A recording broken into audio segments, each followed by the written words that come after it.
এই কোশ্চেনটা কে সলভ করবে? ম্যাম আমি সলভ করব। তুমি তো সব সময় সলভ করো, পুরো ক্লাসে আর কেউ পারে না। নেহা তুমি আসো।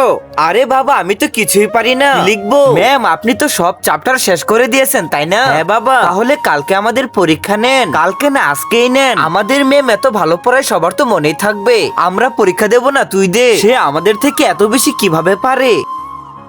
এই তো এখন গেমস পিরিয়ড। ম্যাম আমি গেমস পিরিয়ড চাই না। আরে তুই কি বলছিস, তোর মাথা ঠিক আছে? না আমরা গেমস খেলবো না, আমাদের ক্লাস করা। আমাদের কিছুদিন পর পরীক্ষা, আর আমার গেমস খেলার কোনো ইন্টারেস্ট নেই। তোর ইন্টারেস্ট নেই তো কি হয়েছে, আমাদের তো ইন্টারেস্ট আছে। তুই আমাদের খেলার সময়টাও কেড়ে নিলি। হ্যাঁ তো কি হয়েছে? তাহলে বই বের করো। এই সত্যি করে বল, তুই এত ইন্টেলিজেন্ট কিভাবে হলি? ম্যাম যা জিজ্ঞেস করে সবার আগে বলে দিস। আল্লাহ, যে পবিত্র কুরআন শরীফটি দেখার পর ভিডিওতে লাইক করে চ্যানেলটি সাবস্ক্রাইব করবে এবং এই ভিডিওটি 10 জনের কাছে শেয়ার করবে। তুমি তাকে পরীক্ষায় পাশ করিয়ে দাও। সবাই কমেন্টে বলুন আমিন। আমি আসলে মুখস্থই করি না, আমি ফোনের এই ডুয়েলিঙ্গো অ্যাপ দিয়ে ইংরেজি চর্চা করি। তোমাদের ক্লাসেও কি এমন ইন্টেলিজেন্ট মেয়ে আছে? থাকলে তার নামটি কমেন্ট বক্সে বলে যাও।